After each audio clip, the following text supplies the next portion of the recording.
Swole Patrol. It's the Swole Patrol. Cassey Ho is dope and she's really hot. We're going to talk to her about her YouTube following and Vlogalates. It looks really interesting, but I know I can't do it because my body is broken and I am far too fat. Oh, wait. We got another verse. Dr. Drew, help me out. I can't. It's over. Okay. That's right. It came out okay. Yeah, What's up? How are you doing? I'm good. I just worked out and now I'm here. I'm excited to be on the podcast. What do you do when you work out? You say I just worked out. What does a workout for you look like? So it's different. It depends on what I'm feeling. But like yesterday, I was on the the Stairmaster doing like a booty routine while watching my favorite TV show. And then today I took a powerlifting class to switch things up a little bit. And normally I do HIIT, which is Pilates intense interval training. So it's like a HIIT workout with Pilates moves. So it just sort of depends. And sometimes I like dancing. I like to switch things up. I love that you have the kind of diversity in your workout because I think that is important. But at the same time, do you ever get in the problem where you just do what feels best, therefore you're avoiding the stuff that is uncomfortable and might be the most beneficial? Because I know I do that where I want to go to yoga because I know it's best for me, but I'm going to go and I'm going to deadlift 500 pounds because that's what's easiest and most comfortable. Well, it's also most rewarding. You know what I mean? Sometimes. It's not necessarily true because it's the most immediately rewarding, but I'll tell you, after an hour and a half of hot yoga, I feel like I could jump over the moon. I just don't. It's impossible to get me in there. I think you got to find that intuitiveness inside, and sometimes it's easy to do the thing that like feels the best, but if you're not seeing progress or changes or whatever your goals are, then you just got to get real with yourself and go to that class you don't want to go to and have an instructor kick your butt if you're not going to do it yourself. Tell me about the Pilates intense interval training. That I am not, I'll be very honest, I'm not the most well versed in Pilates. I've done it and I know what it is. But to me, like the movements and the holding, the static holding of these movements and the kind of slow and deliberate way in which you go about them seems so counterintuitive to be applied to an interval, How does that work? Right. So basically, Pilates intense interval training, it's a 28-minute workout. You have 7 moves, and each move is done for 45 seconds with 15 seconds off. You have 4 rounds. So that's how you get to the 28 minutes. And basically, I switch from a cardio to a body weight, to a cardio to a body weight. And so you're really getting your fat burn in there with the cardio parts. And then maybe for the 45 seconds, you're holding a plank, or maybe you're doing side plank dips. And so it's actually such a great workout when you don't have equipment, when you're traveling, and every time it makes me sweat like crazy. And there's a YouTube video to go with this? Yeah, and an app. Actually, we just released an app called Pit Pocket. That's PIIT Pocket, where you can drag and drop your own moves and create your own timed workout, which is really, really cool. That is actually awesome, the application. And you don't need a Pilates equipment. You can do it in a hotel room kind of thing. Absolutely, yeah. I mean, just even if you want to just do it on your carpet, you don't even need a yoga mat. I mean, the whole point of Vlogalates is to make working out accessible, easy in terms of like the barrier to entry, but then also making it fun for people, because when working out feels like a chore, nobody wants to do it again. You got to make it enjoyable, like a hobby. So, I have whatever my muscle composition is, and I remember. You won't know anything about this, but there was a series of gym equipments called Nautilus. Of course I remember. Well, but the Nautilus had a philosophy that came with it, which was 12 seconds up or 8 seconds up, 12 seconds down. And you had to, it was weird. Arthur Jones and Nautilus, they were really on the cutting edge of that progressive and that high intensity training. Right. And I've had trainers since that have sort of put me through motions that reminded me of all that, were a little more intense.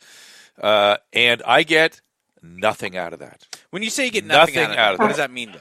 It means I get this tremendous pump and this feeling of euphoria, and it's gone in 30 minutes, and it's like I didn't work out, and I get no progress no matter what I do. If I'm not doing heavy resistance, I don't go forward. Now, I might be getting things out of it in terms of, sort of exercise capacity, or maybe my oxygen carrying or my ability to remove lactate is better, or something is improving, but I can't put my finger on it. I don't notice it, as compared to heavy resistance, which, as you know, I resisted that even too with Mark Bell. Yes. And when I went to that, it's like, okay, well, this I do. This just works for me. Fits, yeah. Well, there's something to be said for that, and I'd like to keep However, if I were traveling and it was between running and doing something like what Cassey's talking about, I would do Cassey's program hands down. I like that. So if I'm looking for, just strictly speaking, an aerobic sort of an experience, although it's not outdoors, but I like this. But there's something to be said for that, though, Cassey. I mean, do you find that people are?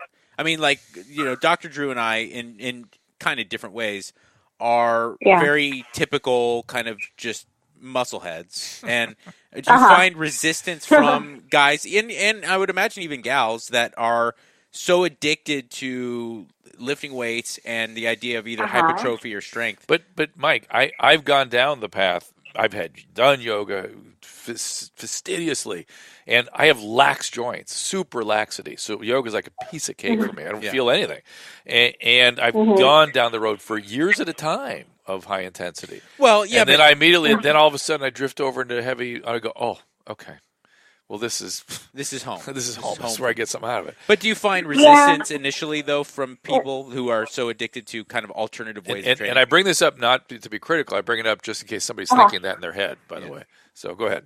Yeah, I think it's about being able to be flexible and switch things up and knowing when your body needs that. So, like, for me, for example, I started working out with standard classic Pilates, and in the beginning, like the first couple of years, it really changed my body. Then I got really used to it. My core got really strong, and then I had to switch onto something else. I started doing sprints on a treadmill, and then, I went into weightlifting, and I'm cycling around, so you're constantly challenging your body. And so I think it's really about giving your body different ways to exercise so that you're working all sorts of different things. How did you develop such an insane following digitally? It's well deserved, and I congratulate you.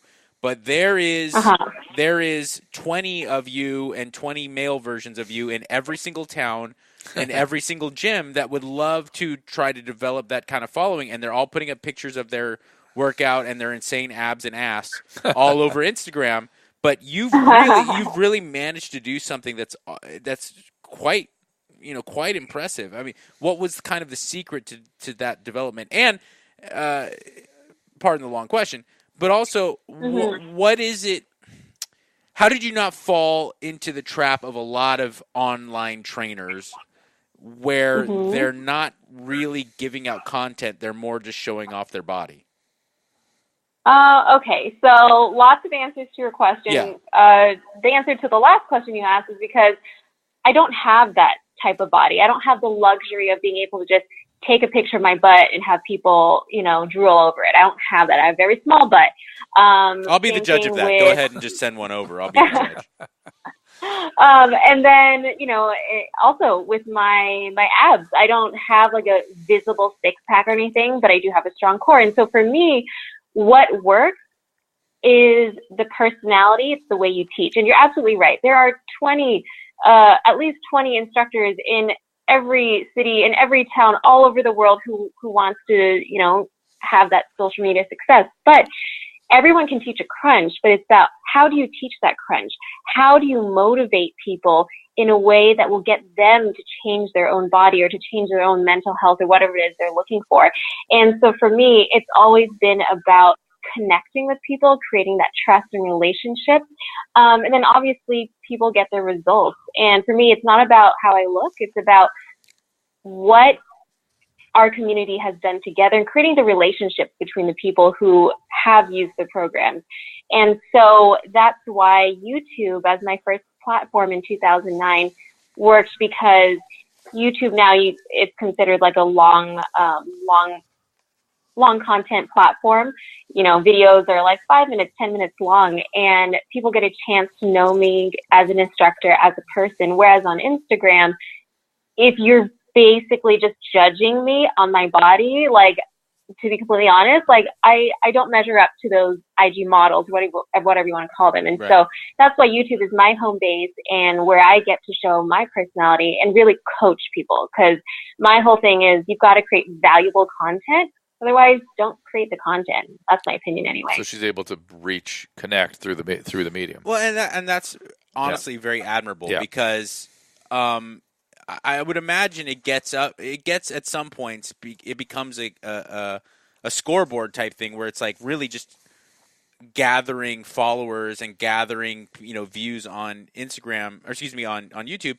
That becomes the end game and so the fact that you're committed to the content is impressive. And you say look, it's not about how I look. I can't imagine as someone who was a female bodybuilder that was always the case. Was there a time in your life where you did maybe in an unhealthy fashion become obsessed with how you looked? Oh, absolutely. It's so easy to compare yourself against all these people and be like, oh my gosh, I don't look like that, but I work out so hard and I eat so clean and yet this is my body. And it's taken years for me to accept that and accept that it's more than my physical shell. It's about what I can do and it's about getting stronger, really shifting my mindset.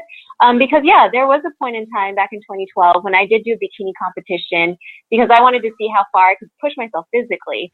And within a matter of 8 weeks and really hardcore training with a coach, lots of egg whites, protein powder, and broccoli, and lots of heavy lifting, I lost about 15 or so pounds in 8 weeks and was at my leanest.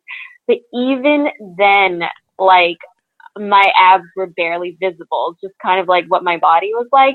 And when I stepped on stage, even though I was at my leanest, I was such a nasty person. Like my personality was not there. I was mean. I was hungry. And I honestly wasn't able to connect thoughts even. I mean, it was hard for me to run my business. I was so focused on the physical that I lost myself.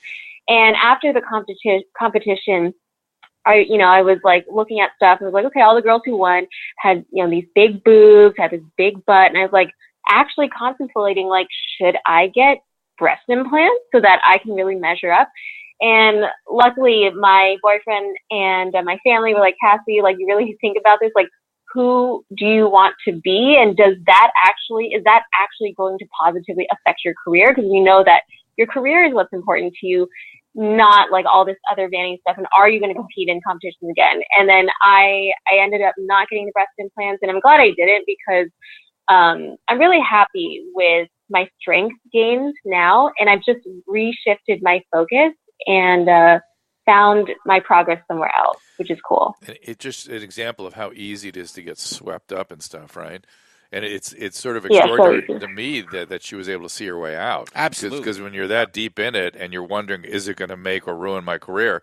I don't know how you see your way out. And I mean this, I want to say that before all the Me Too people start, their ears perk up and start firing off an email, I want to explain myself. It's way harder, I think, for a female. What is?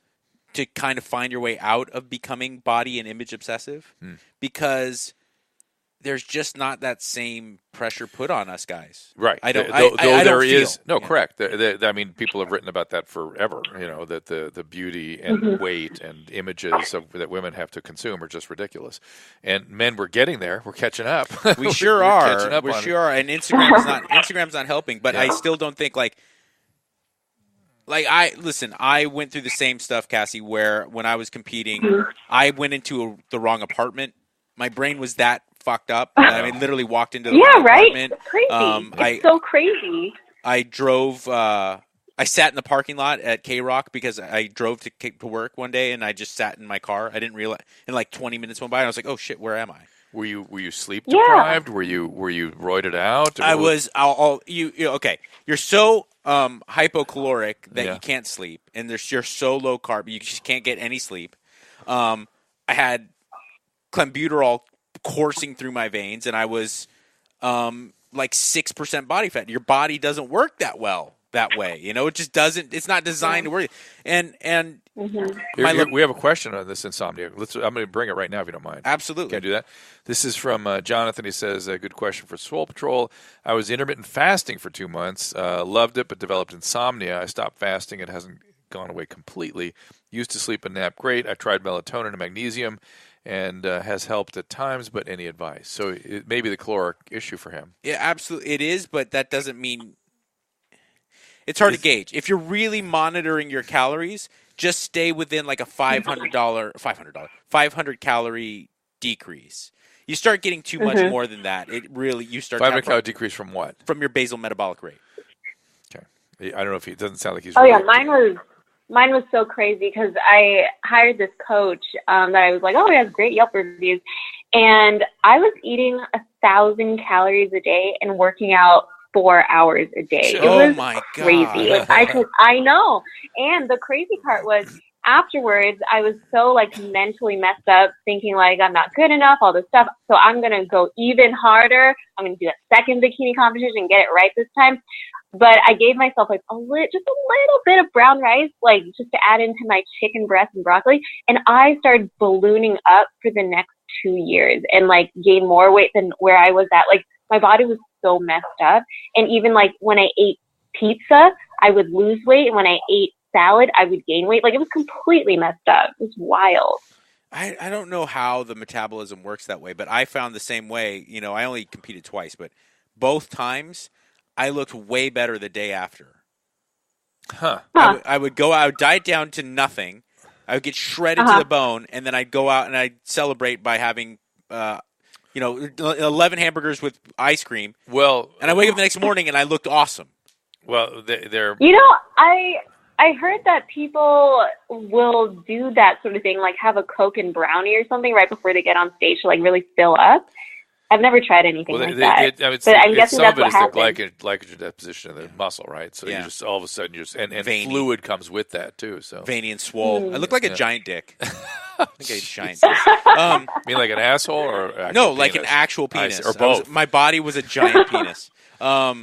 Tell us about this national event that's going to be coming up. The 24-Hour Fitness is putting together the Pop Paradise. Yeah, so basically on August 25th, Pop Pilates, my format, which is Pilates to pop music, we are pairing up with 24-Hour Fitness to offer free Pop Pilates classes all over the nation. And that day, our certified instructors, who you can find at the gym right now at your local 24-Hour Fitness, they'll be putting on a Pop Paradise party. So for those who come early, you'll get like a cute Hawaiian flower for your hair. And it'll just be like tropical themed, really fun way to end the summer. And it's a good way to get into the gym or take a class for free. You don't even need a membership. So that's what that is. Yeah, sounds awesome. Thank you.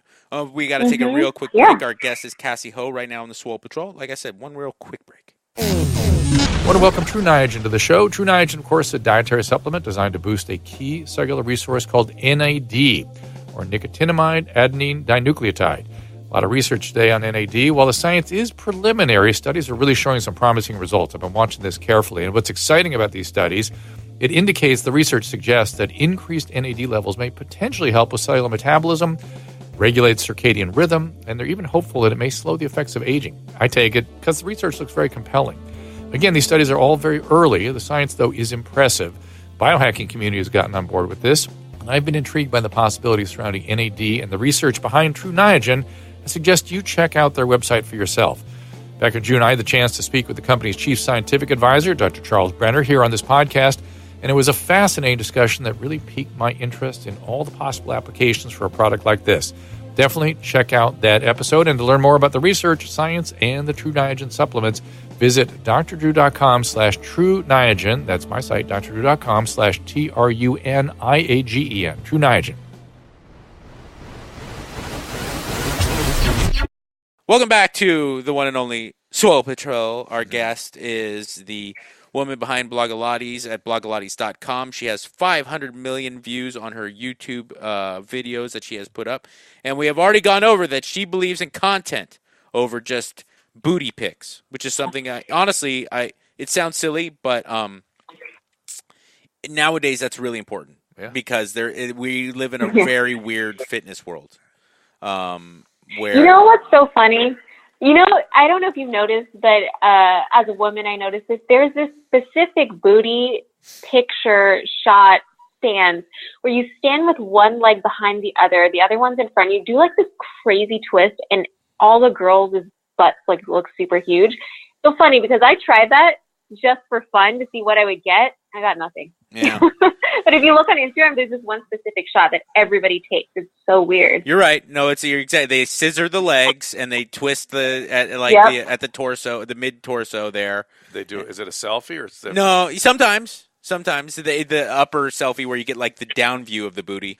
Another thing that's so strange is like how that has become the marquee body part, and them titties have gone by the wayside. Well, some of it people would argue is cultural appropriation. We've started to make, African American body types have become more idealized. Okay, that's not cultural appropriation. That's boners finally getting a chance to speak for themselves. I'm just saying.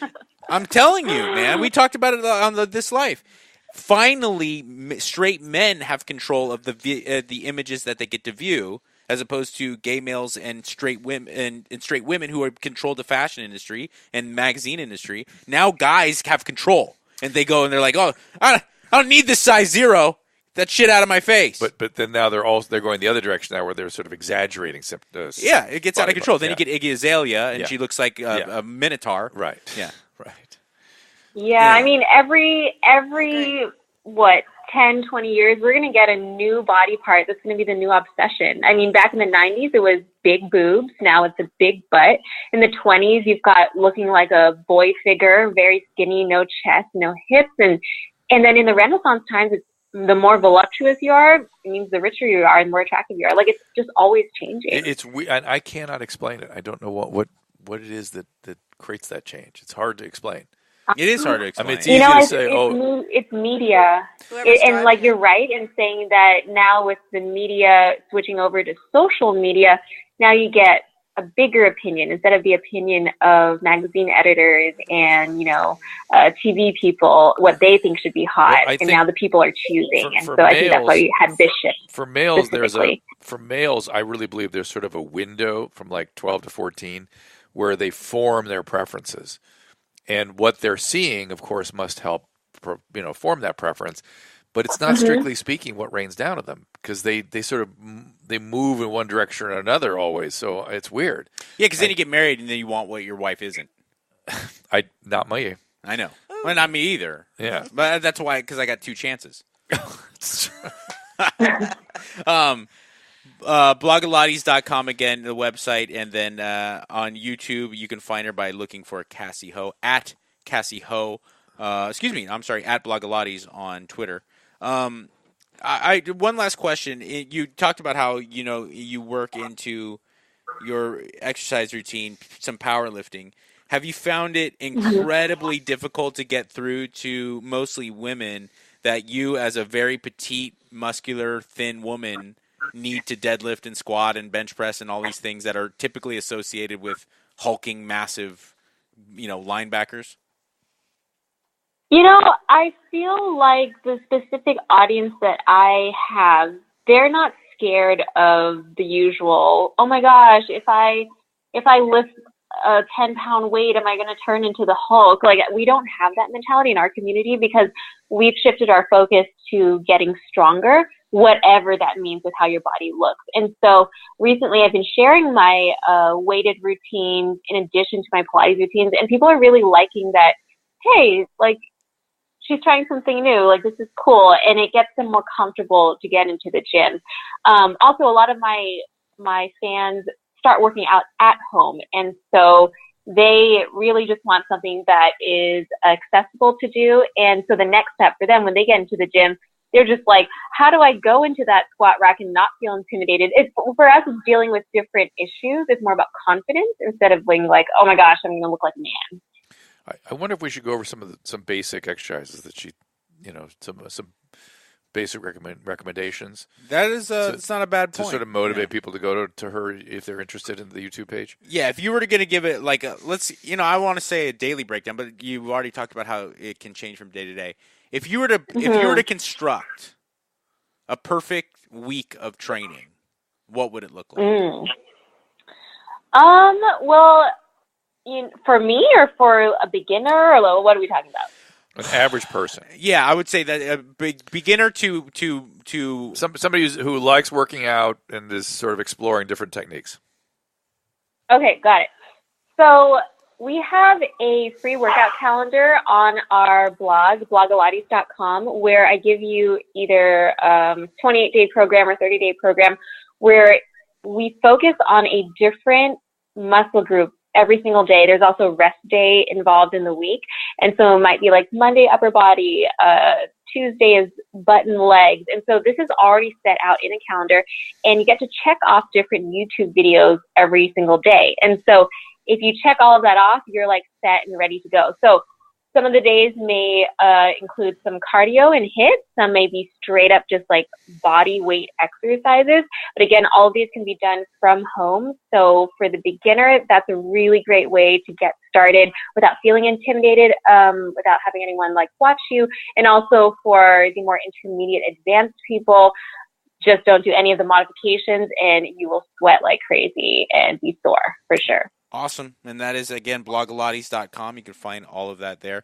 Cassey, I really appreciate talking to you. It was really fun. Thank you, guys. Cassey Ho, thank you so much. So we have some time for some questions. I hit up the good old Instagram, and on my Instagram story I said, hey, who's got questions for Swole Patrol? And a bunch of people came through. So, Dr. Drew, let's I'm ready. Go to it. Where did Stinky Pinky go? Nowhere in my brain. Did you see a fentanyl sentinel? That's a great one. Now, what would it be, though? What would fentanyl sentinel be? It would be opiate drug, opioid, harbinger, crier. Yeah, it's the sentinel's hard. Sentinel's hard, man. Yeah. I'm short and stout, built like a brick. I want to lean out. Is weight training right for me? Absolutely. Complex movements is I can't whether you're gaining weight, losing weight, strength or hypertrophy. Focusing on complex movements that involve numerous joints and activity and involve a lot of really engage a lot of musculature at one time. And get the Swole meat program going. Yeah, dude. Go for it. I'm not a carnivore diet promoter. I'm not a full-fledged. Why? Because I don't think that we can't really say it yet. We don't know. Right. I also think that there's no upside for me. After you put me on it. No, I did not. I put you on a more meat-based ketogenic diet. Doesn't mean I necessarily am a full-on carnivore proponent. Right. I think there's a lot of value in the micronutrients and the fiber that comes with green vegetables. Yes. I'm a big believer. Agreed. Now, basing everything around a higher fat, higher protein diet, I think is very, very, very smart. I don't think going full Sean Baker and eating nothing but meat and water is what's necessary.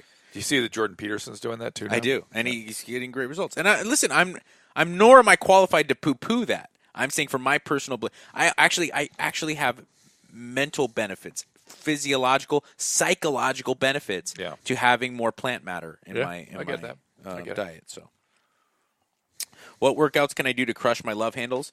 I recommend the number one for your love handles. The number one the number one exercise I can recommend is called table push, and you actually sit down at the table to eat more food and push the table away from you, because that's the only thing that really gets rid of your love handles, and that's diet.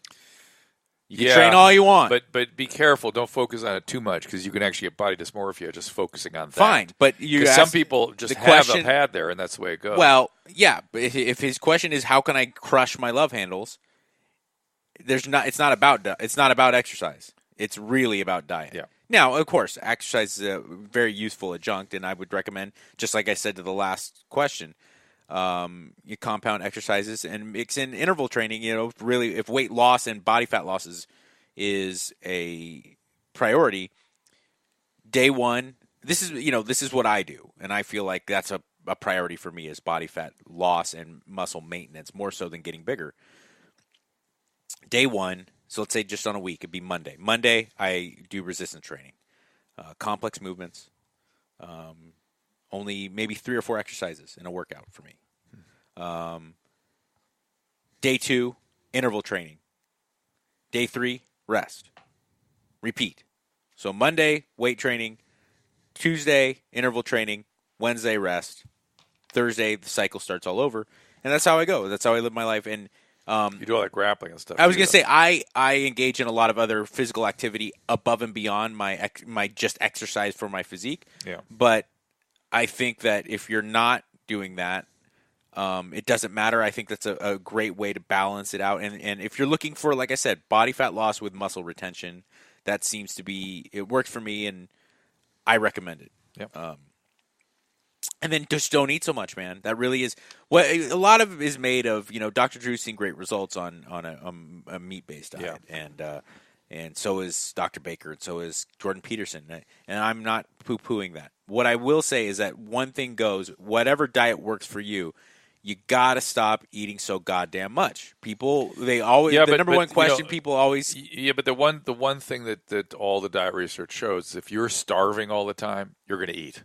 Right. And so you do have to find ways of managing that. One of the biggest factors I say when people talk about what diet should I follow, I go, first off, you got to find out what's right for your body chemistry. Secondly, sustainability. Yeah. It's a big factor. Sustainability is key. If you're not going to intermittent fast, if you're not going to go 16, 18 hours without eating, you just can't because of who you are, then don't do it. If you prefer to eat 5, 6 smaller meals, then so be it. I know that doesn't work for me. No. If you are someone who knows you need carbohydrates, or else you just life is miserable. Well, then eat. But if you don't know that till you've tried to substitute it with something else. I mean, I love carbohydrates, but I feel a lot better without them. I love. Yeah, but I'm like you with some people JD with whiskey. Some people don't feel a lot better without it. I'm just saying. You got to experiment a little bit to know the difference. And if you want to be vegan, be vegan. But whatever works for you. I'm just saying there's one key factor that goes with all diets. You can't fucking eat till once you're full, you can't keep going. It just doesn't work that way. You need to have some self-restraint and get to understand what it's like to not overfeed yourself. Yes, for sure. And that goes for you 20-year-old, 22-year-old guys that want to bulk up. There's this common misconception. Like pro bodybuilders will do it, and you think that that's going to work for you. One, it's not. They have amazing genetics, and they use more steroids than you can ever dream of. So don't do I'm going to gain 85 pounds. Oh, 56 pounds of it's fucking pure blubber, and then I'm going to shred down, and I'm going to keep all that muscle. No, listen, it doesn't work for the non-genetically gifted and the guy who isn't taking 5,000 milligrams of testosterone every week and washing it down with human growth hormone. That's how that shit goes. So take Flex Magazine and wipe your asshole with it. Because that's, I mean, honestly. Well, you can take a bunch of Deca and. Yeah, roid out. Or hit me up on Instagram. I'll give you a cycle if that's what you want to do. But don't conflate the two. Yeah. Is my point. Understand that your human body is designed in a way so that when you're full, you're full. And frankly, if you want to lose body fat, you got to stop before you're full. You got to leave a little left in the tank, and it sucks. Absolutely sucks. Let's go back to more questions. I want to eat all this. I want to eat all this food here, but I can't. Yeah. Why? Why can't you? Or why do you want to eat it? You better eat it. No, I ate enough. He can take some with him if he wants. Believe me, I'll eventually get to that. I plow through stuff as the days go on. So, let's see. I ate all the bacon.